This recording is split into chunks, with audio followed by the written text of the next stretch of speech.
You are combining your banking with your mortgage, which is why it's called the all-in-one loan, where you're able to leverage your income to pay more towards your principal balance and pay your house off sooner, and also pay thousands less in interest.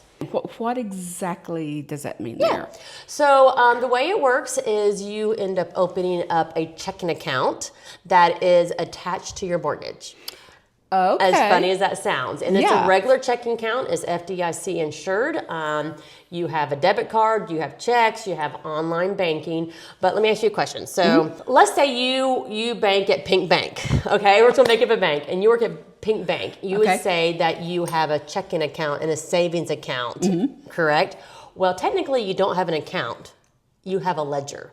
You know, your money's not sitting on a shelf, just sitting there all cozy waiting for you to use it. The bank is taking your money and making the bank more money. They're investing it, but because it's FDIC insured, that money's available to you whenever you want it. Right. Well, what if the money that you're not using just sits on your principal balance every month?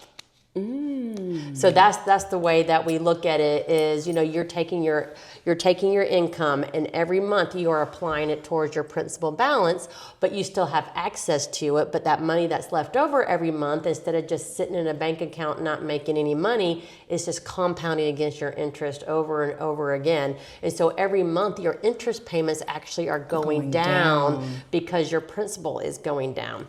However, because it is also a line of credit, if you need to go out and buy a new car or replace your air conditioning, or you want to go travel the world, or we were talking about kids, you know, you want to put your kid through college, or like me, I've got to buy my kid a car pretty soon. You can just pull the money from your all-in-one loan without having to look at getting a HELOC or buying another loan, because you're leveraging your house where that equity is always available to you.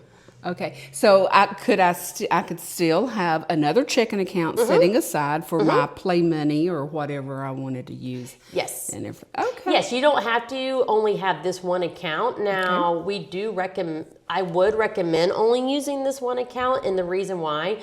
So let's say if you, like you said, you have that play money, right?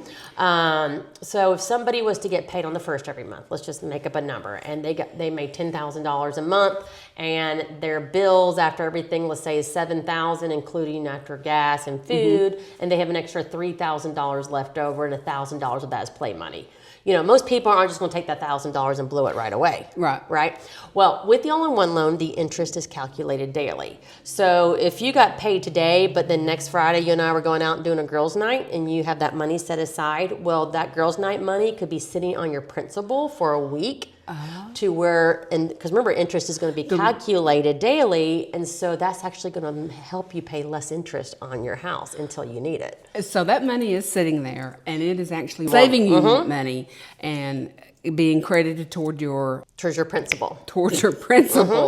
And then, but it's there if you decide you need to pull some or you want some. That's right. That's okay. That's why we don't have escrows accounts with the all-in-one loan, because, you know, right now, if somebody does a conventional loan and they put 20% down, but they still want escrows, so they don't have to worry about it once taxes and insurance come due. We're just putting that money into an account for you. Right. But nothing's happening to it. You're not making any interest. It's not paying down your principal.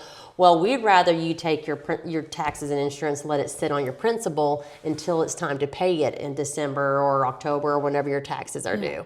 Because again, interest is being calculated daily, and then so like where are we in right now? April. And so whoever's in an all-in-one loan right now, they're going on May 21st is when the interest for April will be swept out of the account. Okay. And so the longer you have stuff sitting on that principal, the less interest will be swept out the following month. So just to give you a perfect example, I have a borrower who is building their dream home. It's an $850,000 house. You know, they're in their late 40s, great jobs.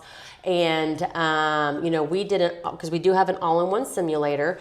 So we did the all-in-one simulator for him. And with his income compared to a 30-year loan, with the all-in-one loan, he would have his house paid off in 8 months. I'm sorry, in 8 years, not 8 months. I was going to say 8 months. Like, sign me up. Sorry. He would have his house paid off in 8 years. Dale, we're building a house. Yeah, we're building a house. But compared, you know, with all things being equal, with the same income, the same sales price, he'll have his house paid off in 8 years. But if he needs to leverage it for something else, he can do it.